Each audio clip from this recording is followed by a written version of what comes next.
नमस्कार दोस्तों, decode exam में आप सभी का स्वागत है। आज की क्लास में हम लोग डिस्कस करने वाले हैं ARO GS मॉक टेस्ट 47, जिसमें कि 35 प्रश्न होंगे। ये प्रश्न हिंदी और इंग्लिश दोनों माध्यम में दिए गए हैं और ये प्रश्न आपके आने वाली परीक्षाओं के लिए बहुत ही महत्वपूर्ण है। तो चलिए आज की क्लास को स्टार्ट करते हैं मेरे साथ ऐश्वर्या सिंह के साथ। आज की क्लास को स्टार्ट करने से पहले मैं थोड़ी सी इंफॉर्मेशन आप लोगों को दे दूं फाउंडेशन कोर्स की, जो कि डिकोड एग्जाम आप लोगों के लिए लेकर आया है। इस फाउंडेशन कोर्स में एंटायर ARO के सिलेबस को कवर किया गया है थ्रू वीडियो लेक्चर्स। यहाँ पर आपको नोट्स प्रोवाइड की जाएगी PDF के फॉर्मेट में, टेस्ट सीरीज प्रोवाइड की जाएगी और आपको टेलीग्राम ग्रुप पे ज्वाइन कराया जाएगा, जहाँ पर अगर आपको किसी भी तरीके का डाउट होता है तो आप फैकल्टी से पूछ सकते हैं। इस कोर्स से रिलेटेड आपको अगर कोई भी इंपॉर्टेंट इन्फॉर्मेशन चाहिए तो आप इस नंबर पर व्हाट्सएप करिए, यहाँ पर आपको सारी इंफॉर्मेशन प्रोवाइड करा दी जाएगी। क्लास डिकोड एग्जाम आप लोगों के लिए हिंदी की पुस्तक भी लेकर आया है। आप उसको फ्लिपकार्ट पे जाकर डायरेक्ट ऑर्डर कर सकते हैं या फिर अपने नियरेस्ट बुक स्टोर पे जाके उसको खरीद भी सकते हैं। तो एक बार उस बुक को गो थ्रू जरूर करिएगा। चलिए आज की क्लास का पहला प्रश्न हम देखते हैं। लास्ट क्लास में हमने एक प्रश्न डिस्कस किया था जिसमें कि मैंने आपको डोमेनियन स्टेटस के बारे में कुछ बोला था। मैंने कमेंट आप लोगों का गो थ्रू किया, उसमें किसी स्टूडेंट ने पूछा है कि मैम डोमेनियन स्टेटस क्या होता है। तो उसी से रिलेटेड पहला प्रश्न आज का हम सॉल्व करते हैं, फिर मैं इसको एक्सप्लेन भी कर देती हूँ साथ ही साथ। देखिए पहला प्रश्न क्या है। Bose oppose the concept of dominion status given by Motilal Nehru. What was meant by the dominion status. यहाँ पे क्या है, बोस ने मोतीलाल नेहरू द्वारा दी गई डोमेनियन स्टेटस की अवधारणा का विरोध किया। डोमेनियन स्टेटस से क्या तात्पर्य था। पहला है, भारत की भूमियों और कारखानों पर अंग्रेजों का आधिपत्य हो गया। वो तो बहुत पहले से था, आपको पता है। दूसरा ऑप्शन आपको दिया गया है, किसान सीधे ब्रिटिश सरकार के अधीन काम करते थे। किसान ब्रिटिश सरकार के अधीन काम करते थे पहले से भी। तीसरा आपको दिया, मौद्रिक नीति अंग्रेजों द्वारा और कानून व्यवस्था भारतीय द्वारा बनाए रखी जाती थी। और आखिरी आपको दिया गया, वह कर जो किसानों को देना पड़ता था। अब क्लास ध्यान से देखिएगा, यहाँ पे दो चीजें तो टैक्स से रिलेटेड है, कर से रिलेटेड है, जो कि बिल्कुल ही गलत है। यहाँ पर Bose oppose the concept of dominion status given by Motilal Nehru. सबसे पहले आपके दिमाग में आना चाहिए कि मोतीलाल नेहरू ने कब डोमेनियन स्टेटस की बात की। तो 1928 में एक नेहरू रिपोर्ट पेश की गई थी जिसमें कि मोतीलाल नेहरू ने डोमेनियन स्टेटस की बात की थी। लेकिन 1928 में हमारे कुछ यंग लीडर्स थे जैसे कि बोस और जवाहरलाल नेहरू, जो कि अब चाहते थे कि अब हम डोमेनियन स्टेटस पर फोकस ना कर कर हम किसकी ओर मूव करें, पूर्ण स्वराज की बात करें। हम खाली स्वराज की बात ना कर कर हम पूरी तरीके से स्वतंत्रता की बात करें, ठीक है। तो हम पूर्ण स्वराज की बात करें, ये उनका मेन पर्पस था। यहाँ पर इस प्रश्न का जो सही उत्तर है वो क्या है, सी है। पहले का जो सही उत्तर है वो सी है। अब इसको सही से पढ़िए एक बार फिर। मौद्रिक नीति अंग्रेजों द्वारा और कानून व्यवस्था भारतीय द्वारा बनाए रखी जाती थी। जब भी हम डोमेनियन स्टेटस की बात करते हैं तो हम यहाँ पे क्या होता है, यहाँ पर आपको आपके इंटरनल मैटर्स पे डिसीजन लेने की छूट तो दी जाती है, लेकिन अभी भी आप क्राउन के अंडर में आते हैं और यहाँ पे ब्रिटिशर्स के अंडर में आप आते हैं। यहाँ पर मैं फिर एक बार इस चीज को एक्सप्लेन करना चाहूंगी। जब भी हम डोमेनियन की बात करते हैं, डोमेनियन का मतलब क्या होता है, देखिए विच इज मास्टर्ड और रूल्ड। यहाँ पर अभी भी किसका रूल होगा, क्राउन का रूल होगा, ब्रिटिशर्स का रूल होगा। आप पूरी तरीके से पूर्ण रूप से आजाद नहीं कहलाएंगे। हाँ, आपको कुछ छूटें दे दी जाएगी कि आप अपने कुछ मैटर्स में, फाइनेंशियल मैटर या फिर आप अपने इंटरनल मैटर्स में आप डिसीजन ले सकते हैं, लेकिन अभी भी हेड कौन होगा, वो क्राउन होगा। ये होता है डोमेनियन स्टेटस। 1928 में जब मोतीलाल नेहरू की रिपोर्ट पेश की गई तो ये बोला गया था कि हम भारतीयों की मांग है डोमेनियन स्टेटस की। लेकिन यहाँ पर एक चीज बोली गई थी कि अगर एक साल के अंदर नेहरू रिपोर्ट को लागू नहीं किया गया तो हम पूर्ण स्वराज की मांग करेंगे। और 1928 के बाद 1929 दिसंबर होते, मतलब इतना जो ड्यूरेशन था, इसमें ब्रिटिशर्स ने नेहरू रिपोर्ट पर कोई भी एक्शन नहीं लिया। तो अब मैंने आपको बताया था लास्ट क्लास में 1929 का समय आ गया, दिसंबर का समय आ गया है। इंडियन नेशनल कांग्रेस का लाहौर सेशन होगा जिसमें कि इंडियन नेशनल कांग्रेस के लीडर जवाहरलाल नेहरू क्या डिक्लेयर करेंगे कि अब हमारी डिमांड है पूर्ण स्वराज की। रावी नदी के तट पर झंडा लहराएंगे और कहेंगे आज से डोमेनियन स्टेटस की बात गई, आज से हमारा मांग है पूर्ण स्वराज, ठीक है। और उसी दिन इन्होंने डिक्लेयर भी किया था कि 26 जनवरी को हम स्वराज, पूर्ण स्वराज दिवस के रूप में मनाएंगे। ये भी याद रखिएगा, ठीक है। चलिए अगला प्रश्न हम देखते हैं, आपको चीजें समझ में आई होगी। दूसरा प्रश्न देखिए, मैगिनॉट रेखा क्या है? ठीक है, मैगिनॉट रेखा किन किन देशों के बीच में है, ये प्रश्न है। फ्रांस और जर्मनी के बीच में, पूर्वी जर्मनी और पोलैंड के बीच में, अमेरिका और कनाडा के बीच में, या फिर भारत और अफगानिस्तान के बीच में? तो इस प्रश्न का जो सही उत्तर है वो है ए। सेकंड का जो सही उत्तर है वो क्या है? ए सही उत्तर है। चलिए यहाँ पर हम कुछ और लाइंस को देख लेते हैं जो कि पेपर में पूछता है, तो जल्दी से क्विक रिवाइज कर लीजिए। जब भी हम ड्यूरेंट लाइन की बात करते हैं, ड्यूरेंट रेखा की बात करते हैं, ये किसके बीच में है? अफगानिस्तान और पाकिस्तान के बीच में। पेपर में डायरेक्ट प्रश्न पूछता है। मैकमोहन रेखा की अगर हम बात करें तो ये भारत और चाइना के बीच में है। ठीक है, फिर अगर हम रेडक्लिफ रेखा की बात करें तो ये किसके बीच में? भारत और पाकिस्तान के बीच में है। ठीक है, हिंडनबर्ग रेखा की अगर हम बात करें तो ये जर्मन और पोलैंड के बीच में है। मैनरहीम रेखा की अगर हम बात करें तो ये सोवियत रूस और फिनलैंड के बीच में है। एक काम करिए, स्क्रीनशॉट ले लीजिए और जहां पर भी आप एक जगह स्क्रीनशॉट सेव कर रहे हैं वहां पर इसको भी जरूर सेव करिएगा। और रेखाओं को हम देख लेते हैं। जब भी हम मैगिनॉट की बात करते हैं तो वो जर्मनी और फ्रांस के बीच में है। 17th पैरेलल लाइन जो है वो वियतनाम और दक्षिण मतलब नॉर्थ वियतनाम और साउथ वियतनाम के बीच में ड्रॉ है। 24th पैरेलल लाइन जो है वो भारत और पाकिस्तान का जो कच्छ रीजन है वहां पर ये लाइन ड्रॉ है। इसको आप लोग जरूर देखिएगा जिसको नहीं पता है, वैसे आप में से अधिकतर स्टूडेंट्स को ये चीज पता होगी।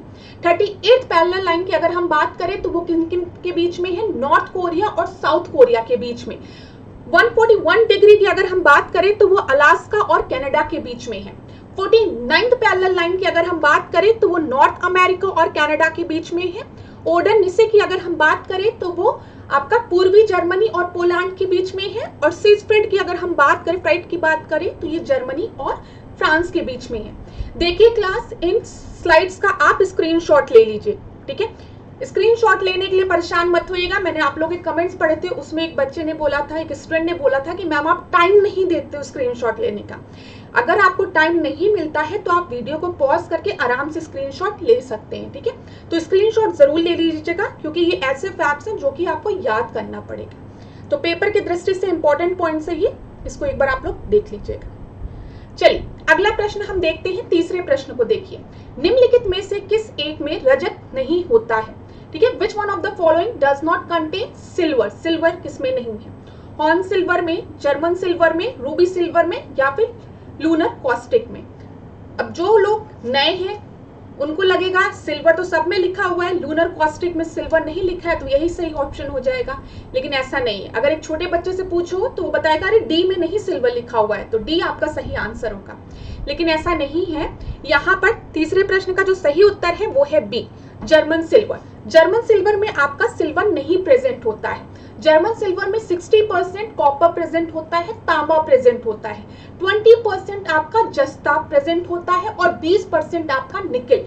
तो 60-20-20 का है। 60 क्या होता है? कॉपर प्रेजेंट होता है, 20 आपका जिंक हो गया और फिर 20 आपका निकेल हो गया। ये जर्मन सिल्वर का कंपोजिशन है। पेपर में पूछा गया प्रश्न है, ये एक PYQ है, इसीलिए इस प्रश्न को हल्के में मत लीजिएगा, इसको ध्यान से देख लीजिएगा। अगला प्रश्न हम देखते हैं, चौथा प्रश्न। फारस की खाड़ी सीमा नहीं बनाती है। पर्शियन गल्फ की बात की गई है और बोला गया है पर्शियन गल्फ इन चार में से किसके साथ सीमा नहीं साझा करती है, शेयर करती है? पहला ऑप्शन आपको दिया गया बहरीन, दूसरा इराक, फिर तीसरा कुवैत और आखिरी आपको दिया गया ओमान। तो मैं आपको बता दूं इस प्रश्न का जो सही उत्तर है वो चौथे का डी है। फोर्थ का डी आपका सही उत्तर है। ओमान के साथ पर्शियन गल्फ अपनी सीमा नहीं साझा करती है। अगर आप मैप में ध्यान से देखोगे तब आप इस चीज को फाइंड आउट कर पाओगे, नहीं तो लोग बहुत कंफ्यूज होते हैं। अब यहाँ पर देखो पर्शियन गल्फ की आपको दिख रहा होगा, ये आपका पर्शियन गल्फ है। यहाँ पे देखिए क्या है, ईरान है बॉर्डर में, यहाँ पे इराक है, यहाँ पे बहरीन है, दिख रहा है। यहाँ पर आपको कतर दिख रहा है, यहाँ पे UAE दिख रहा है।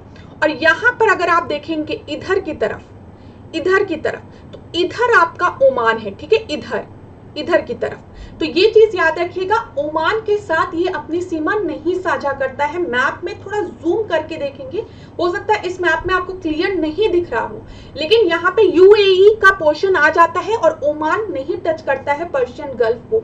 ये एक माइन्यूट सा चीज है जिसमें कि लोग कंफ्यूज हो जाते हैं। इसको एक बार आप लोग ध्यान से जूम करके देख लीजिएगा। पांचवें प्रश्न को हम देखते हैं, मई माह में उष्ण कटिबंधीय चक्रवात का क्या कारण है? What is the cause of tropical cyclone in the May, ठीक है, मई में जो ट्रॉपिकल साइक्लोन होता है उसका रीजन क्या है? Cyclone of Bay of Bengal, western disturbance, local temperature या फिर north east wind.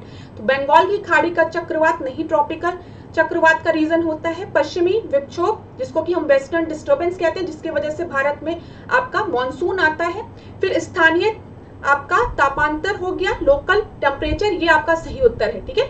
Local temperature की वजह से ट्रॉपिकल साइक्लोन आपके मई सीजन में उत्पन्न होते हैं। ये लोकल साइक्लोन जो है, ये आपका जो लोकल टेम्परेचर है वो क्या होता है, जब आपके सी एरिया में या फिर एक्वेटिक रीजन में जो हवा होती है वो गर्म हो जाती है, तो हवा जो गर्म होती है वो अपने साथ क्या वेपर्स मॉइस्चर को कंटेन करती है और इसी वजह से वहां पे एक मूवमेंट, एक बेल्ट जनरेट होता है, जिसकी वजह से ट्रॉपिकल साइक्लोन आता है। बहुत डीप में हम इस लेक्चर में इसको नहीं डिस्कस कर सकते, लेकिन अगर आप एक बार इसको गो थ्रू जरूर करिएगा। छठवां प्रश्न देखिए, निम्नलिखित में से कौन सा शहर स्वर्णिम चतुर्भुज मार्ग नेटवर्क में स्थित नहीं है? गोल्डन क्वाड्रिलेटरल रूट नेटवर्क की बात की गई है और आपको कुछ शहरों के नाम दिए गए हैं।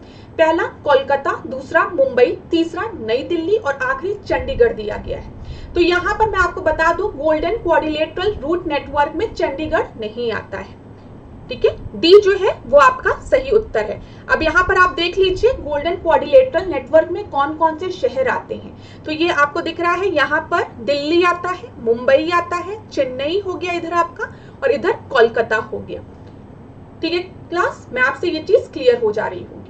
अगला प्रश्न हम देखते हैं। अगला प्रश्न देखिए, सरहुल त्योहार कौन सी जनजाति मनाती है? Which tribe celebrate the Sarhul festival? मैंने पहले भी क्लासेस में आपको बोला है, ट्राइब से रिलेटेड क्वेश्चन पेपर के लिए बहुत इंपॉर्टेंट है, चाहे वो वर्ल्ड की ट्राइब्स हो, चाहे वो भारत की जनजातियां हो।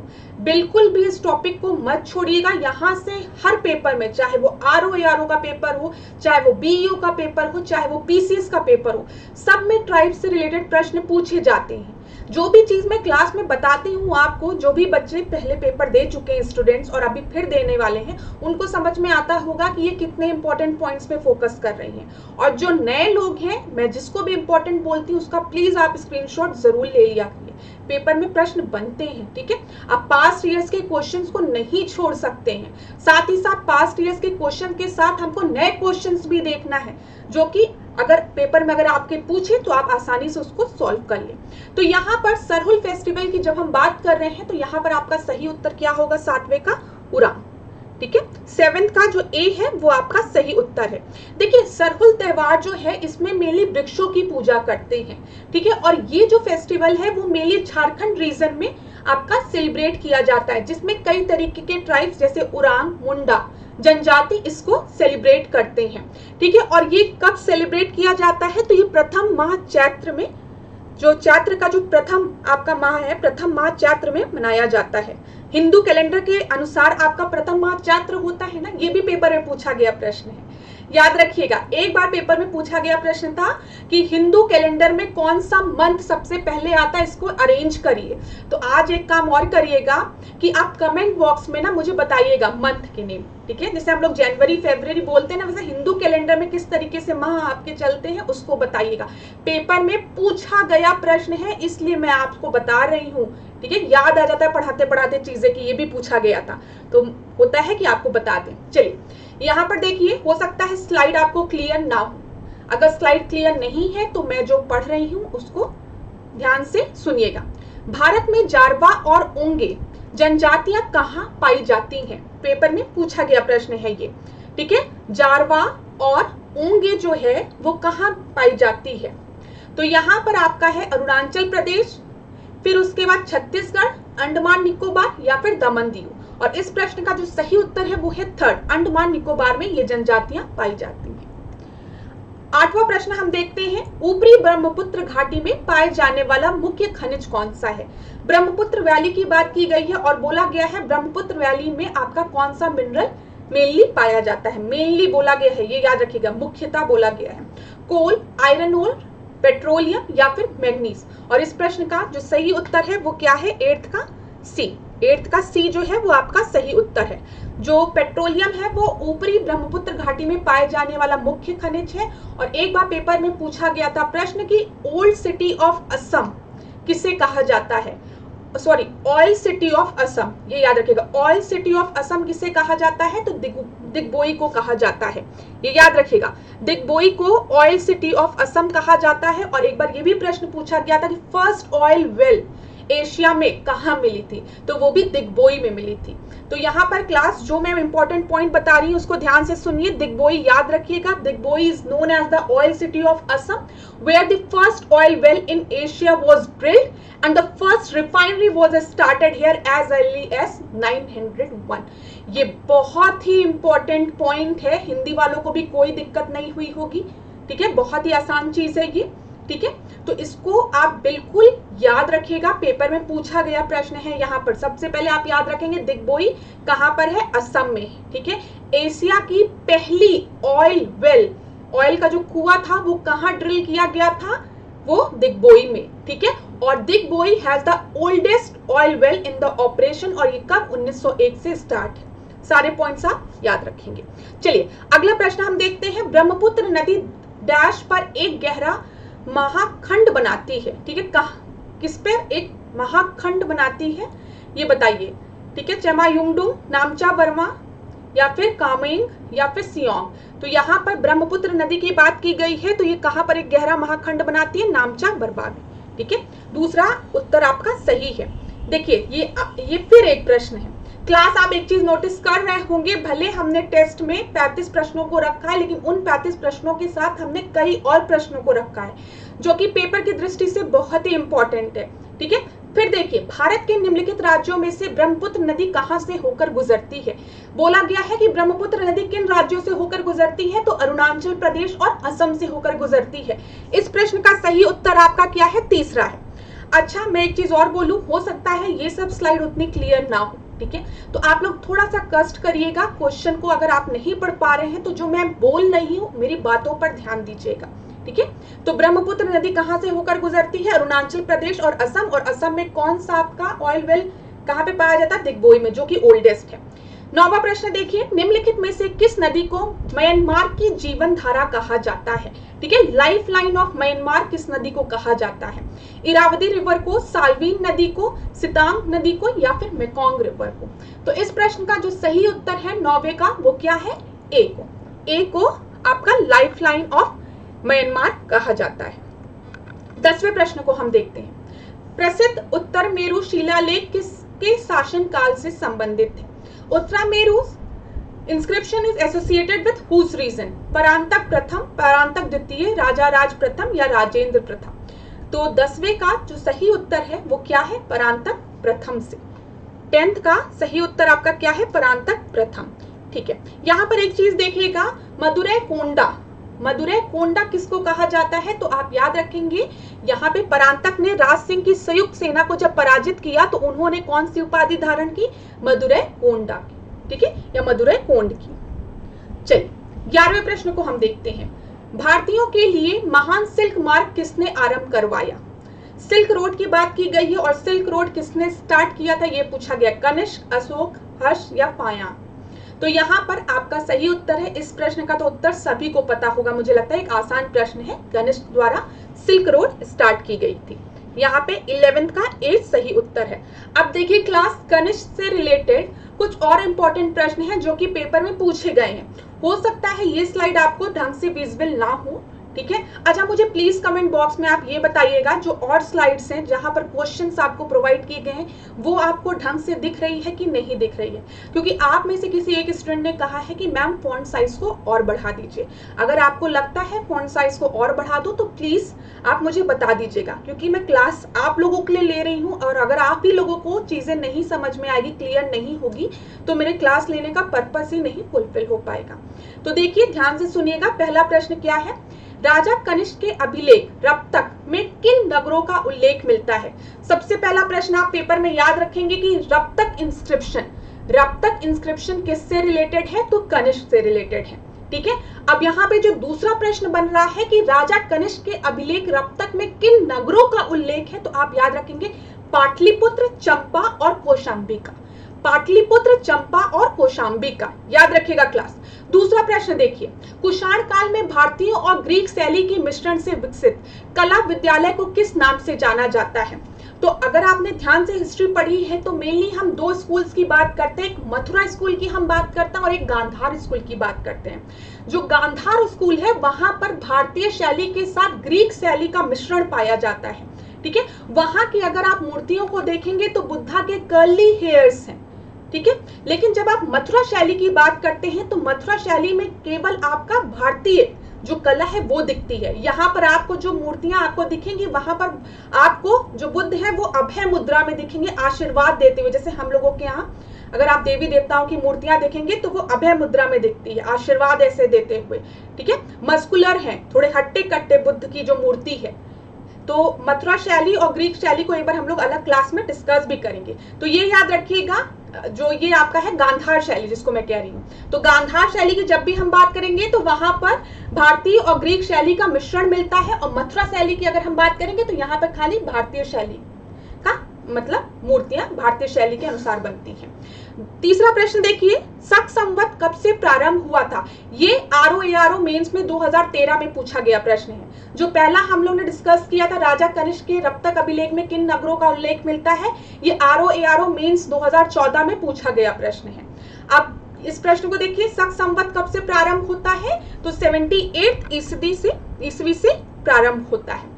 फिर देखिए, कनिष्क के समकालीन विद्वान कौन कौन थे, ठीक है। यहाँ पर आपसे पेपर में प्रश्न पूछता है कि ये किसके समकालीन थे, तो याद रखिएगा कौन कौन है। अश्वघोष, वसुमित्र और नागा अर्जुन। अश्वघोष, वसुमित्र और नागा अर्जुन। यहाँ पे राजा कनिष्क किस वर्ष में राज सिंहासन पर आरूढ़ हुए, ठीक है। ये तो अभी मैंने आपको बताया कि जब शक संवत आपका प्रारंभ हुआ और वो क्या है 78 ईस्वी, ठीक है। इतनी चीजें क्लियर हो गई होगी। चलिए अगला प्रश्न अब हम देखते हैं। 12वां प्रश्न, निम्नलिखित कथनों पर विचार कीजिए। पहला ऑप्शन आपको दिया गया है, गुजरात के चालुक्य तथा सोलंकी वंश शासकों का काल जैन धर्म की उन्नति का काल है, ठीक है। चालुक्य और सोलंकी के समय जैन धर्म की उन्नति हुई, पहला दिया गया है। दूसरा आपको दिया गया है, कुषाण काल में मथुरा जैन धर्म का प्रमुख केंद्र था। तो क्लास यहाँ पर अभी आप देखिए, मैंने कुषाण काल की बात की थी और मैंने आपको बताया था दो स्कूल थे, एक मथुरा स्कूल था और एक आपका गांधार स्कूल था। तो ठीक है, यहाँ पे मथुरा की बात की गई है और जैनिज्म की बात की गई है, याद रखिए। तो मथुरा जो स्कूल था ना, तो मथुरा स्कूल में जैनिज्म से रिलेटेड भी आपको मिलता है, तो ये भी एकदम सही है। तो यहाँ पे जो सही उत्तर है वो 12वें का सी होगा, ठीक है। 12वें का सी, दोनों ही ऑप्शन सही है। सोलंकी और चालुक्य के समय में जैनिज्म का उद्धार हुआ था, ठीक है। चलिए 13वां प्रश्न हम देखते हैं। सुविख्यात संगीतकार तानसेन और बैजू बावरा किसके शासन काल से संबंधित है? ये तो बहुत ही आसान प्रश्न है, मुझे लगता है आज के टेस्ट का सबसे आसान प्रश्न ये है, 13वां प्रश्न, ठीक है। तानसेन और बैजू बावरा किसके समय में थे? आप सभी को पता है अकबर के समय में, ठीक है। अकबर के नौरत्न में भी शामिल थे ना तानसेन। चलिए 14 प्रश्न को देखिए। भारतीय इतिहास में सूफीवाद के संदर्भ में निम्नलिखित कथनों पर विचार कीजिए। सूफीवाद से रिलेटेड प्रश्न जब पेपर में आता है तो थोड़ा सा डिफिकल्ट हो जाता है और जो स्टूडेंट्स हैं वो गलत करके आते हैं। तो इस प्रश्न को ध्यान से पढ़िएगा, हो सकता है आज के प्रश्न में आपको कुछ याद रह जाए और पेपर में अगर इसी से रिलेटेड कोई प्रश्न पूछे तो आप आराम से सॉल्व कर लें। देखिए जब भी पढ़ा करिए ना तो एक पेन और नोटबुक लेके बैठ के पढ़ा करिए। जब भी टेस्ट देते तो आपको पता चल जाता है कि मैं इस टॉपिक में लैग कर रहा हूँ, अभी मुझे इस टॉपिक के प्रश्न मेरे नहीं सॉल्व हो रहे हैं। तो ये सब चीजें भी ध्यान रखा करिए। अच्छा, आप में से एक स्टूडेंट ने कहा था कि मैम हिस्ट्री के क्वेश्चंस को ज्यादा से ज्यादा सॉल्व कराइए। तो देखिए हमने हिस्ट्री के क्वेश्चंस को इंक्लूड किया है, लेकिन हमारा मेन पर्पस क्या रहता है कि हम सारे सब्जेक्ट से थोड़े थोड़े क्वेश्चंस को सॉल्व कर लेना, ताकि आपका सारा सब्जेक्ट कवर होते हुए चले। तो उसमें मुझे नहीं लगता कोई दिक्कत होगी आप लोगों को। अगर कोई भी प्रॉब्लम होती है टेस्ट से रिलेटेड या कुछ भी सजेशन देना चाहते हैं आप लोग तो कमेंट बॉक्स में दीजिएगा। अगर क्लास अच्छी भी लगती है तो वो भी बताया करिए, फैकल्टीज को अच्छे कमेंट्स पढ़कर अच्छा लगता है। चलिए तो हम देखते हैं, शेख अहमद सरहिंद इब्राहिम लोदी का समकालीन था, ठीक है। फिर दूसरा आपको दिया गया है, शेख नजीरुद्दीन चिरागे दहलवी शेख निजामुद्दीन औलिया का शिष्य था। फिर तीसरा आपको दिया गया, औरंगजेब शेख सलीम चिश्ती का समकालीन था। और आखिरी आपको दिया गया, भारत में सूफियों की कादरी पद्धति सबसे पहले शेख नियामुतुल्लाह तथा मखदूम जिलानी द्वारा लागू की गई थी। तो मैं क्लास आपको एक बात बताऊं, अगर आपने हिस्ट्री पढ़ी है तो आपको पता है सलीम चिश्ती दरगाह, ठीक है, सलीम चिश्ती दरगाह का निर्माण किसने कराया था, जो वो दरगाह थी वो किसने बनाया था, अकबर ने बनाया था। और सलीम चिश्ती के ही आशीर्वाद से अकबर को पुत्र की प्राप्ति हुई थी, जिनका की नाम उन्होंने सलीम रखा भी था, ठीक है। तो तीसरा तो आपका एकदम गलत है, तो ऑप्शंस में से इसको एलिमिनेट करते हैं। थर्ड आपका गलत है, तो थर्ड हटा दीजिए। चलिए, अब हमको ये पता चल गया है कि दो तो एकदम सही है। अब हमको एक और चार में देखना है। अब Sheikh Ahmad Sirhindi was a contemporary of Ibrahim Lodi, ये भी गलत है, ठीक है। वो इब्राहिम लोदी के कंटेम्पररी नहीं थे, वो मुगल पीरियड में थे। मेनली ये आपके अकबर के समय के थे, अकबर और जहांगीर के समय के। तो यहाँ पर आपका जो सही उत्तर है वो क्या हो जाएगा, यहाँ पर सही उत्तर एक और आपका एक और दो हो जाएगा ना। तो पहला आपका सही उत्तर है। सॉरी क्लास, यहाँ पे ध्यान दीजिएगा। देखिए, मैंने अभी आपको यहाँ पे बताया कि ये किसके कंटेम्पररी थे, वो अकबर के कंटेम्पररी थे, जहांगीर के कंटेम्पररी थे। तो पहला आपका गलत हो जाएगा। तो पहला गलत हो गया, तो ये वाला ऑप्शन नहीं, डी आपका सही उत्तर होगा ना। अब देखिए, यही गलती आप लोग भी पेपर में करते हैं। आपको सही उत्तर पता है, लेकिन दिमाग थोड़ा सा भी डिस्ट्रैक्ट हुआ तो आपने गलत उत्तर को मार्क कर दिया और फिर आप थोड़े मार्क्स से आपका सिलेक्शन रुक जाता, जो गलती मैंने अभी की, ठीक है। मैंने आपको उत्तर से ही बताया कि शेख अहमद सरहिंदी जो है वो किसके कंटेम्पररी है, अकबर और जहांगीर के कंटेम्पररी है, लेकिन मैं जब मार्क कर रही हूं तो गलत मार्क कर रही हूं। तो 14वें का जो सही उत्तर है वो क्या है, 2 और 4, ठीक है। ध्यान से पढ़ लीजिएगा इस प्रश्न को। 15 प्रश्न को अब हम देखते हैं। निम्नलिखित संगठनों में से कौन सा ब्रह्म समाज के अंग थे, ठीक है। ब्रह्म समाज के कौन कौन से अंग थे बोला गया है। आदि ब्रह्म समाज, साधारण ब्रह्म समाज और संगत सभा, जिसको कि मैत्री संघ भी कहते हैं। तो यहाँ पर मैं आपको बता दूं, ये तीनों जो है वो ब्रह्म समाज के ही पार्ट हैं, ऑल ऑफ द एबव। 15 का डी सही उत्तर है। अब इसकी थोड़ी सी आप व्याख्या सुन लीजिए। व्याख्या क्या है, 1828 में आपको पता है राजा राम मोहन रॉय ने ब्रह्म समाज की स्थापना की थी। 1833 में राजा राम मोहन रॉय की मृत्यु हो गई और इसके बाद ब्रह्म समाज को किसने संभाला, द्वारिकानाथ टैगोर ने, ठीक है, और पंडित रामचंद्र ने। द्वारिकानाथ टैगोर के ही पुत्र थे देवेंद्र नाथ टैगोर, ठीक है। देवेंद्र नाथ टैगोर ने इसके बाद अपने पिता के मतलब अनुसरण करते हुए, उनको फॉलो करते हुए उन्होंने भी ब्रह्म समाज को ज्वाइन किया, ठीक है। अब यहाँ पर ब्रह्म समाज की जब हम बात करते हैं तो ब्रह्म समाज में सबसे पहली फूट कब पड़ी थी, 1865 में पड़ी थी, याद रखिएगा 1865 में। और जब ब्रह्म समाज में पहली फूट पड़ी तो देवेंद्र नाथ टैगोर के जो फॉलोवर्स थे उन्होंने आदि ब्रह्म समाज का गठन किया, ठीक है। और उन्होंने नारा दिया कि ब्रह्मवाद ही हिंदूवाद है, ये याद रखिएगा। तो ब्रह्म समाज में पहली फूट कब पड़ी थी, 1865 में पड़ी थी। और जो देवेंद्र नाथ टैगोर के जो फॉलोवर्स थे उन्होंने आदि ब्रह्म समाज का गठन किया और आदि ब्रह्म समाज का नारा क्या दिया, ब्रह्मवाद ही हिंदूवाद है। पेपर में हर जगह से प्रश्न बन सकता है, ठीक है। अब केशव चंद्र सेन भी एक नाम है जो कि ब्रह्म समाज से रिलेटेड है। 1872 में, ठीक है, केशव चंद्र सेन, याद रखिएगा 1870 आते आते, ऐसे याद रखिएगा 1870 आते आते केशव चंद्र भी, उसी का कुछ ईयर एग्जैक्ट नहीं याद आ रहा मुझे, केशव चंद्र भी ब्रह्म समाज को ज्वाइन करते हैं, ठीक है। और ब्रह्म समाज को स्प्रेड करने में, ठीक है, इसकी जो धारणाएं थी उसको और प्रसारित करने में केशव चंद्र सेन का बहुत ही बड़ा योगदान है। लेकिन 1878 आते आते ब्रह्म समाज का दूसरा विभाजन हो जाता है। और दूसरा विभाजन हो जाता है तो इस समय क्या होता है, केशव चंद्र सेन के जो अनुयायी हैं, जो फॉलोवर्स हैं, वो ब्रह्म समाज को छोड़ देते हैं और वो उनसे अलग होकर साधारण ब्रह्म समाज की स्थापना करते हैं। तो ये चीज आपको क्लियर हुई। थोड़ी सी भी अगर कंफ्यूजन है तो आप इसको ढंग से पढ़ लीजिएगा।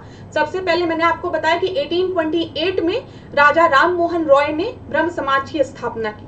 राजा राम मोहन रॉय की मृत्यु के बाद द्वारिकानाथ टैगोर जो थे उन्होंने इसकी गतिविधियों का संचालन किया। द्वारिकानाथ टैगोर के साथ एक लोगों का नाम आप और याद रखेंगे, पंडित रामचंद्र का। द्वारिकानाथ टैगोर के पुत्र थे देवेंद्र नाथ टैगोर, जिन्होंने ब्रह्म समाज को ज्वाइन किया। 1865 में ब्रह्म समाज में पहली फूट पड़ी, जिसमें कि जो देवेंद्र नाथ टैगोर के जो फॉलोवर्स थे वो ब्रह्म समाज से अलग होकर आदि ब्रह्म समाज की गठन करते हैं, ठीक है। फिर आगे चलकर एक बार और ब्रह्म समाज में फूट पड़ती है, जबकि केशव चंद्र सेन के जो फॉलोवर्स हैं वो ये इसके अलग होते हैं ब्रह्म समाज से और एक साधारण ब्रह्म समाज की स्थापना करते हैं। असल में बात यह है कि केशव चंद्र सेन ने अपनी एक पुत्री थी उनकी, जो कि विवाह के योग्य नहीं थी, उसका विवाह करा दिया था, जिसके कारण बहुत से फॉलोवर्स उनसे थोड़े नाराज हो जाते हैं ब्रह्म समाज के और वो उनसे अलग हो जाते हैं। ये चीज आप याद रखिएगा। चलिए, बहुत डीप में नहीं जाएंगे, नहीं तो बहुत समय लग जाएगा। इसमें से अभी तो 2 बार मैंने एक्सप्लेन कर दिया, बहुत से तो ऐसे ही गुस्सा गया होंगे कि मैम 2 बार क्यों रिपीट कर दिया। तो क्या किया करो, वीडियो को फास्ट कर लिया करो। कभी ऐसा लगे कि अरे यार टाइम वेस्ट हो रहा है, तो वीडियो को जल्दी से फास्ट करके उस सेक्शन को हटाकर अगला प्रश्न देख लिया करो। आपके हाथ में है मेरी स्पीड कि मैं किस स्पीड से पढ़ा रही हूँ। 16वें प्रश्न को देखते हैं। निम्नलिखित में से किसके द्वारा अंग्रेजों को मुंबई प्राप्त हुई थी?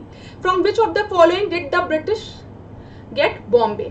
तो ब्रिटिशर्स को बॉम्बे किससे मिला था? तो पुर्तगालियों से मिला था। ठीक है, पुर्तगाली से। असल में बात ये थी कि 1661 में इंग्लैंड के जो सम्राट थे चार्ल्स द्वितीय, चार्ल्स सेकंड, उनका विवाह पुर्तगाली प्रिंसेस से हुआ था, कैथरीन से हुआ था, और दहेज में, ठीक है, पुर्तगालियों ने ब्रिटिशर्स को ये भेंट किया था। ठीक है, मुंबई भेंट कर दिया था। चलिए, 17 प्रश्न को हम देखते हैं। निम्नलिखित कथनों पर विचार कीजिए। 2 प्रश्न दिए गए हैं। ब्रिटिश सरकार ने 12 नवंबर 1930 को साइमन कमीशन की रिपोर्ट तथा संवैधानिक मुद्दों पर चर्चा करने के लिए लंदन में प्रथम गोलमेज सम्मेलन का आयोजन किया। ठीक है। दूसरा है आपका, इस सम्मेलन में भाग लेने वाले प्रतिनिधि मुख्यतः 4 भाग में विभक्त थे। देखिए क्लास, पहला जो राउंड टेबल कॉन्फ्रेंस हुआ था वो 12 नवंबर 1930 को हुआ था, और इसका मेन पर्पस क्या था? जो साइमन कमीशन की रिपोर्ट थी उसका डिस्कस करना। याद करिए, हमेशा बोला जाता है, पेपर में एक प्रश्न पूछा जाता है कि साइमन कमीशन जब आया था भारत में तो क्यों ये नारा लगाया गया था कि गो बैक साइमन? क्यों लोगों ने साइमन कमीशन का विरोध किया था? तो इसका सही उत्तर क्या होता है? साइमन कमीशन में एक भी भारतीय को नहीं शामिल किया था, एक भी इंडियन नहीं था इस कमीशन में। इसी वजह से पूर्ण रूप से इसका विरोध किया गया था साइमन कमीशन का। और साइमन कमीशन ही वो इवेंट है जब लाला लाजपत राय को इसके विरोध में, जब लाठीचार्ज होगा, जब लाला लाजपत राय इसके विरोध में मतलब नारा लगाएंगे या फिर प्रदर्शन करेंगे, तो उस समय लाठीचार्ज होगी और लाला लाजपत राय को लाठी लग जाएगी, जिसके कारण उनकी मृत्यु हो जाएगी। ये पूरी टाइमलाइन एक चल रही है। और इसी समय आपका 1928 का समय नेहरू रिपोर्ट भी भारत में बनकर तैयार हो गई रहती है। ये सब एक ही समय की बात है। यहाँ पर दूसरा ऑप्शन आपको दिया गया, इस सम्मेलन में भाग लेने वाले प्रतिनिधि मुख्यतः 4 भागों में विभक्त थे, नहीं 5 भागों में विभक्त थे। तो यहाँ पर आपका सही उत्तर क्या हो जाएगा? Statement 1 is true. ठीक है। यहाँ पर अगर हम बात करें, इसमें आपकी मुस्लिम लीग थी, ठीक है, हिंदू महासभा थी, उदारवादी लिबरल्स थे, दलित वर्ग था, भारतीय राजवाड़े थे, और साथ ही साथ आपका कांग्रेस के भी मेंबर्स थे। ये भी याद रखिएगा। ठीक है, तो इतने लोगों का याद रखिएगा। मैंने आपको यहाँ से बताया कांग्रेस थे, ठीक है, मुस्लिम लीग था, दूसरा हो गया हिंदू महासभा थी, 3 हो गया उदारवादी, 4 हो गए, 5 आपके दलित वर्ग हो गए, तथा भारतीय राजवाड़े, ठीक है, जो प्रिंसली स्टेट थी। तो 6, लगभग 6 थे, मैंने 5 बोल दिया था, तो इसको ध्यान रखिएगा। अच्छा, दलित वर्ग में आपको ये भी पेपर में प्रश्न बनता है कि कौन ऐसा लीडर था जिसने तीनों राउंड टेबल कॉन्फ्रेंस में पार्टिसिपेट किया था? तो वो BR अम्बेडकर थे। ठीक है, ये याद रखिएगा। और वो किस वर्ग को लीड कर रहे थे? दलित वर्ग को रिप्रेजेंट कर रहे थे।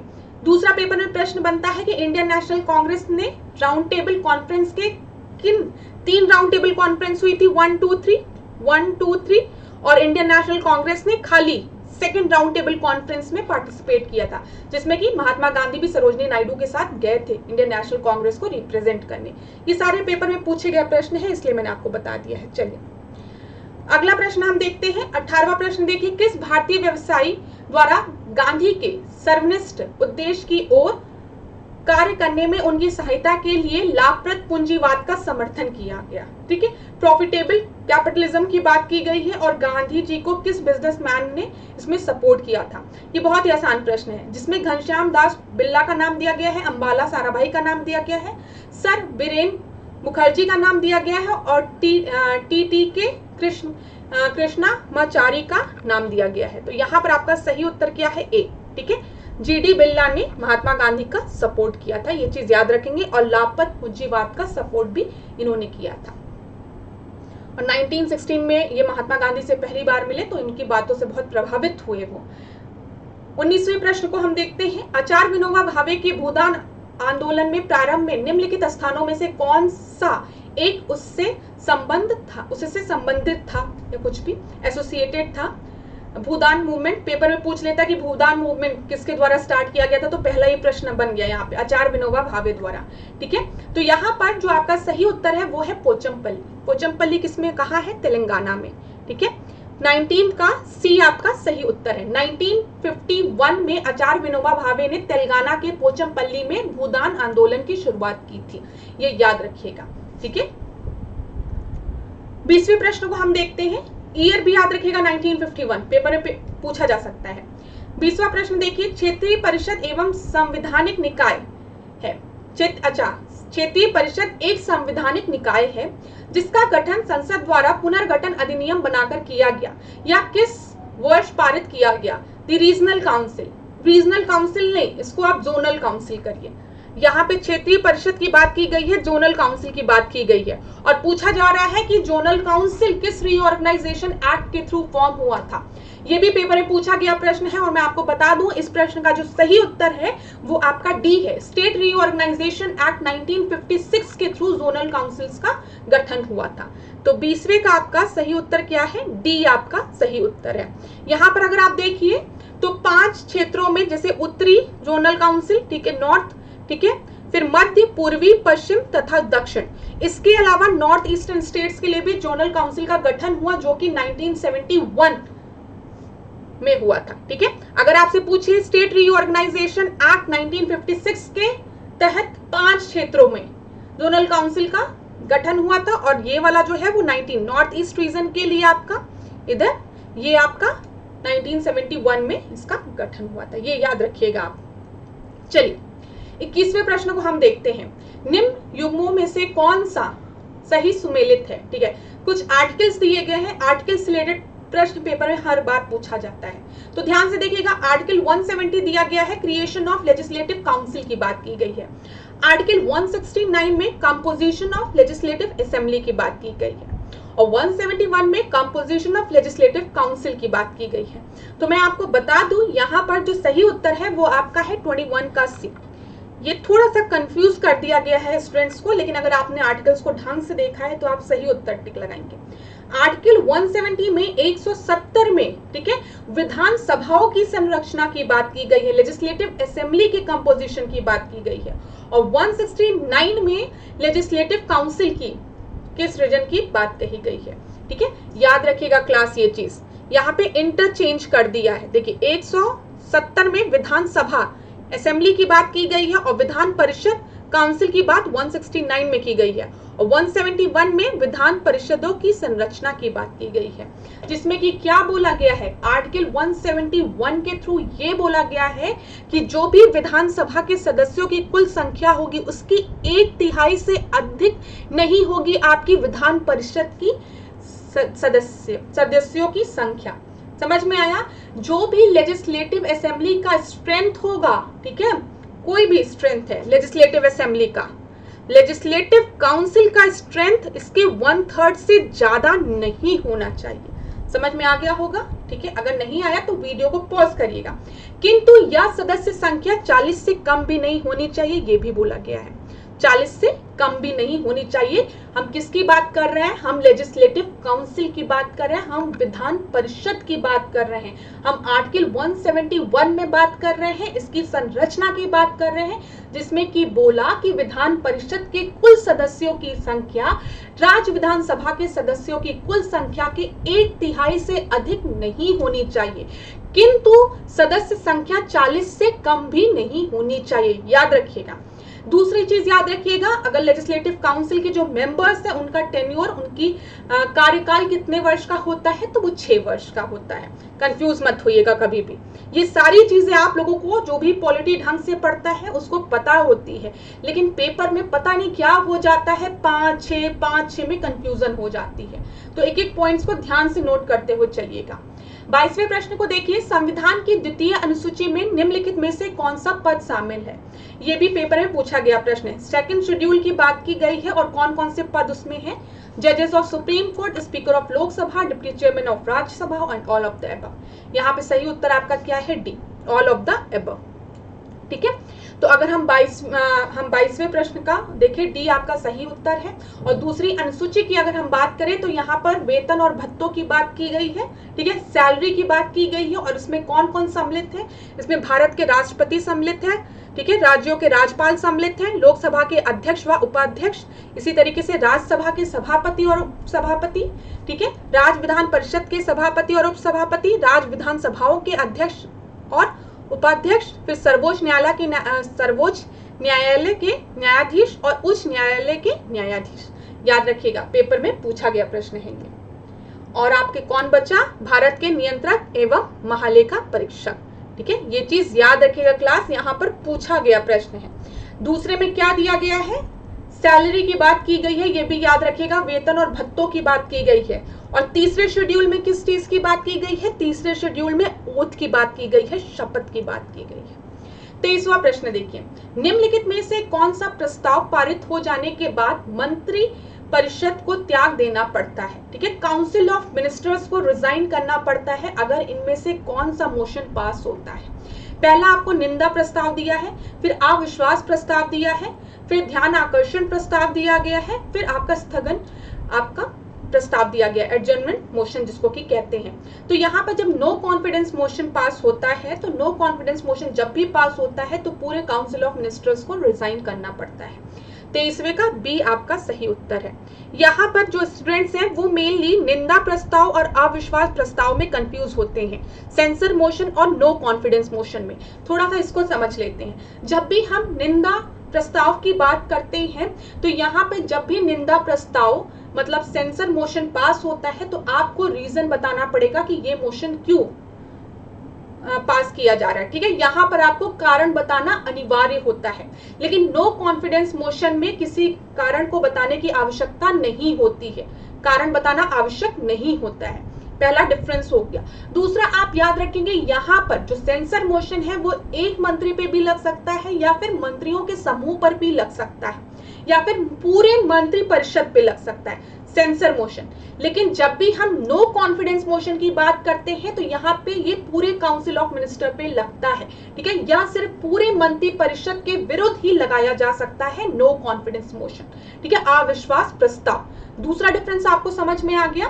तीसरा डिफरेंस देखिए, यहाँ पर याद रखिए, या मंत्री परिषद की कुछ नीतियों या कार्यों के खिलाफ निंदा के लिए मेनली लगाया जाता है, जो कि आपका निंदा प्रस्ताव। हम निंदा कर रहे हैं, अब निंदा हो सकती है हम किसी एक मंत्री की कर रहे हो या फिर कई मंत्रियों की कर रहे हो या फिर पूरे काउंसिल ऑफ मिनिस्टर की कर रहे हो। और ये भी हो सकता है कि हम निंदा मतलब यहाँ पे निंदा जब हम कर रहे हैं, हम क्यों निंदा कर रहे हैं, हम क्यों क्रिटिसाइज कर रहे हैं, आप रीजन बताओगे। ठीक है, ये चीज याद रखिएगा। और जब भी ये आपका यदि यहाँ लोकसभा में पारित हो जाए तो मंत्री परिषद को त्याग देने की आवश्यकता नहीं होती है। याद रखिएगा, नो कॉन्फिडेंस मोशन जब पास होगा जो कि पूरे मंत्री परिषद पे लग रहा है तभी और वो पास हो गया तो पूरे मंत्री परिषद को रिजाइन करना पड़ता है। लेकिन सेंसर मोशन में ऐसा जरूरी नहीं है कि त्याग पत्र दे पूरा मंत्री परिषद, क्योंकि अभी मैंने आपको बताया ये एक मंत्री या दो मंत्री या पूरे काउंसिल पे लग सकता है। 24वें प्रश्न को देखिए, प्रधानमंत्री सहित मंत्री परिषद के सदस्यों की कुल संख्या लोकसभा की कुल संख्या के कितने प्रतिशत से अधिक नहीं होनी चाहिए। ठीक है, council of ministers including the prime minister should not exceed what percent of the total number of Lok Sabha. तो 15% से ज्यादा नहीं होनी चाहिए। जो भी लोकसभा की आपकी स्ट्रेंथ है उसके 15% से ज्यादा आपके काउंसिल ऑफ मिनिस्टर्स की स्ट्रेंथ नहीं होनी चाहिए। डी आपका सही उत्तर है। 25वें प्रश्न को हम देखते हैं, सर्वाधिक विद्युत चालकता वाला तत्व कौन सा है। ठीक है, हाईएस्ट इलेक्ट्रिकल कंडक्टिविटी किस एलिमेंट में, सिल्वर में, कॉपर में, एल्यूमिनियम में या फिर आयरन में। तो हाईएस्ट इलेक्ट्रिकल कंडक्टिविटी, सबसे ज्यादा इलेक्ट्रिक कंडक्टिव कौन सा होता है, तो वो है इलेक्ट्रिकल कंडक्टिव, ये वो है चांदी, सिल्वर। 25 का ए जो है वो आपका सही उत्तर है। अगला प्रश्न हम देखते हैं, 26वां प्रश्न, भारत का प्रथम परमाणु ऊर्जा केंद्र कौन सा था। India's first nuclear power plant. अभी हमने कुछ देर पहले ऑयल रिफाइनरीज की बात की है, जिसमें हमने दिग्बोई असम की बात की थी। अब यहाँ पे फर्स्ट न्यूक्लियर पावर स्टेशन की बात की है। तो फर्स्ट न्यूक्लियर पावर स्टेशन जो है वो तारापुर एटॉमिक सेंटर है। ठीक है, यहाँ पे याद रखिएगा। बी जो है वो आपका सही उत्तर है। ठीक है, 26वें का बी आपका सही उत्तर है। अब क्लास याद रखिएगा, न्यूक्लियर पावर प्लांट जो भी भारत में है सब आपके पेपर की दृष्टि से बहुत इंपॉर्टेंट है। पेपर में कई बार ये पूछा गया है। न्यूक्लियर पावर स्टेशंस के नाम दिए रहते हैं और इधर आपकी स्टेट्स के नाम दिए रहते हैं और आपको मैच करना रहता है। मैच द कॉलम के फॉर्म में यहाँ से प्रश्न बनता है। तो आप याद रखेंगे नरोरा एटॉमिक पावर स्टेशन जो है वो कहाँ है, नरोरा उत्तर प्रदेश में है। ठीक है, फिर यहाँ पर आप तारापुर एटॉमिक पावर स्टेशन याद रखेंगे, तारा मतलब स्टार और स्टार्स आपके कहाँ रहते हैं, मुंबई में, तो ऐसे याद रखेंगे महाराष्ट्र में। तो तारापुर एटॉमिक पावर स्टेशन कहाँ है, महाराष्ट्र में। कैगा कहाँ पर है, कैगा, कैगा कहाँ पर है याद रखेंगे आप लोग, कैगा कर्नाटका में है। तो कैगा का के ए जो है वो कर्नाटका में है, याद रखिएगा, ऐसे याद रहेगा।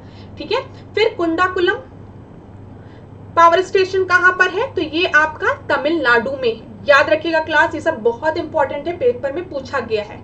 और फिर आपका है काकरापार एटॉमिक पावर स्टेशन कहाँ पर है, ये गुजरात में है। तो काका कहाँ रहते हैं, गुजरात में रहते हैं, तो काकरापार आप याद रख सकते हैं गुजरात में।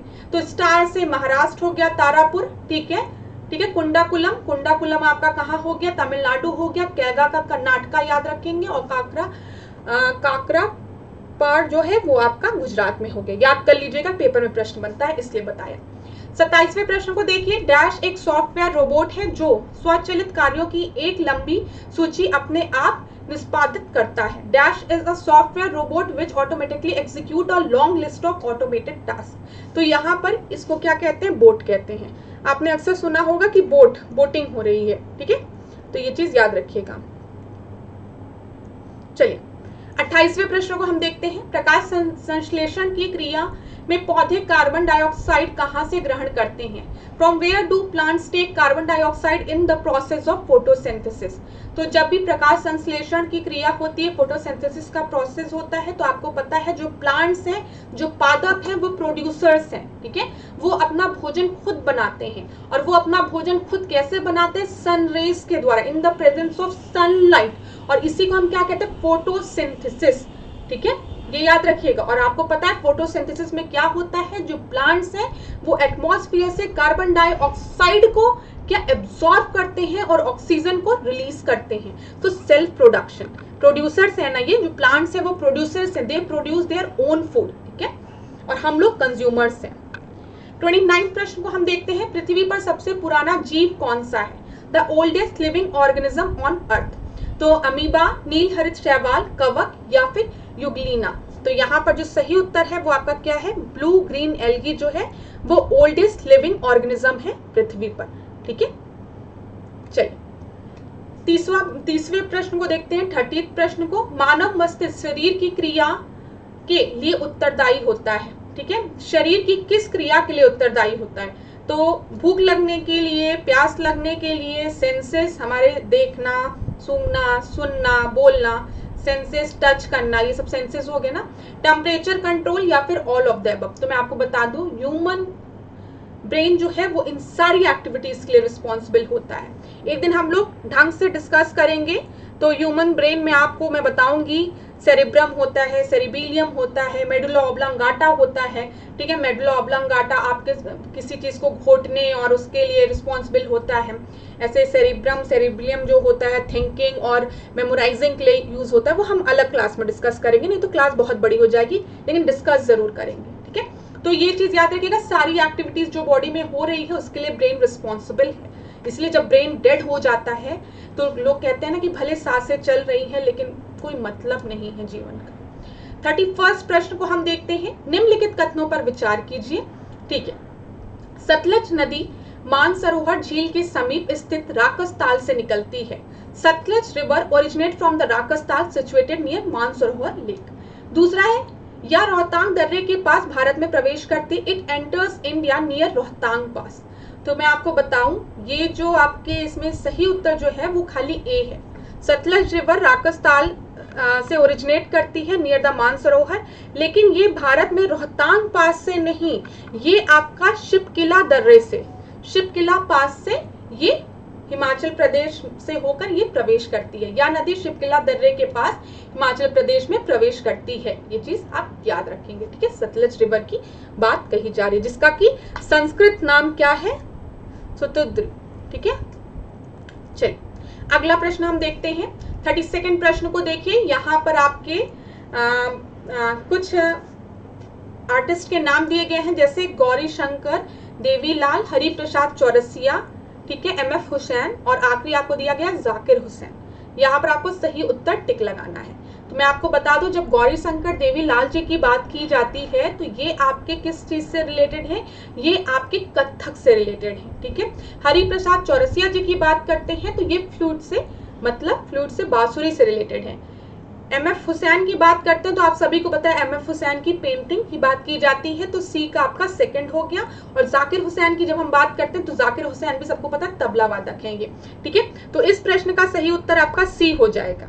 अगर आप थोड़ा सा भी पढ़ते होंगे न्यूज तो MF हुसैन का नाम, जाकिर हुसैन का नाम, इन लोगों का नाम तो आपने सुना ही होगा। चलिए यहाँ पे कुछ और आर्टिस्ट दिए गए हैं, कलाकार दिए गए हैं, और उनसे रिलेटेड उनकी विधियां दी गई हैं। तो यहाँ पर इसको अगर आप स्क्रीनशॉट लेना चाहें तो आप ले लीजिएगा, एक बार गो थ्रू कर लीजिएगा, ठीक है, स्क्रीनशॉट ले लीजिए। चलिए 33rd प्रश्न को देखते हैं। निम्नलिखित में से कौन सा युग्म सुमेलित नहीं है? Which one of the following pair is not correctly matched? यहाँ पर टाउन दिया गया है, रिवर दिया गया, बिठुर गंगा, गोरखपुर राप्ती, जौनपुर सई, कौशाम्बी यमुना। तो देखिए बिठुर जो है वहां पे गंगा नदी है, ठीक है, गोरखपुर में राप्ती नदी है, ठीक है, कौशाम्बी में आपका यमुना नदी है, ठीक है, जौनपुर में सई नहीं है, ठीक है। यहाँ पर मेन नदी जो है वो है गोमती रिवर। जो जौनपुर डिस्ट्रिक्ट के जो ग्रामीण इलाके हैं वहां पर सई नदी आपकी है, ठीक है, वहां पे क्योंकि सई नदी वहां पर गोमती नदी से मिलती है, जौनपुर के ग्रामीण इलाकों में, मतलब दोनों मिलती हैं एक दूसरे में। लेकिन यहाँ पर मेन रिवर्स की बात की गई है, इस वजह से इस प्रश्न का सही उत्तर क्या होगा? सी। यहाँ पर गोमती रिवर होना चाहिए, 33rd का सी। व्याख्या देख लेते हैं। जौनपुर नगर से प्रभावित होने वाली मुख्य नदी गोमती है, जबकि सई नदी प्रतापगढ़ से होकर जौनपुर के ग्रामीण क्षेत्र में प्रभावित होते हुए गोमती में मिल जाती है, जो कि मैंने आपको बताया। 34th हम देखते हैं। देखिए सेंसस से रिलेटेड प्रश्न हो गया।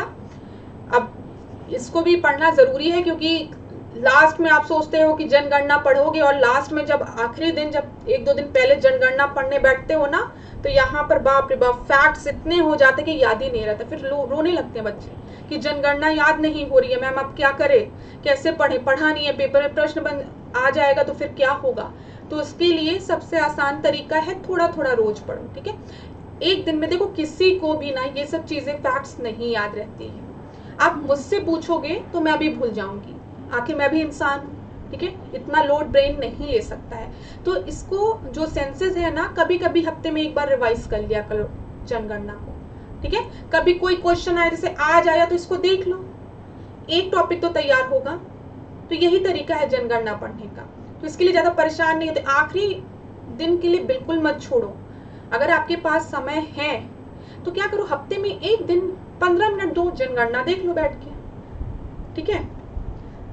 बोलने में और सुनने में बहुत ही अच्छा लगता है, लेकिन जब करना होता है ना, काम पढ़ना होता है, तब समझ में आता है। तो चलिए 34th प्रश्न को देखते हैं। आप लोगों का समय बहुत कीमती है, बर्बाद नहीं करना चाहती हूँ इसको। मैं सोचती हूँ जितना आप लोगों को फैक्ट्स बता सकूँ, जितना दिमाग में टॉपिक का है बता सकूँ, इतनी देर में सब बता दूँ आप लोगों को, ठीक है। तो 34 देखिए, 2011 की जनगणना के अंतिम आंकड़ों के अनुसार सामान्य जनसंख्या में प्रतिशत की दृष्टि से शीर्ष अनुसूचित जनजाति वाला राज्य निम्न में से कौन सा है, ठीक है। यहाँ पे सेंसस से रिलेटेड क्वेश्चन है और बोला गया है यहाँ पर हाईएस्ट शेड्यूल्ड ट्राइब्स की बात की गई है, ठीक है।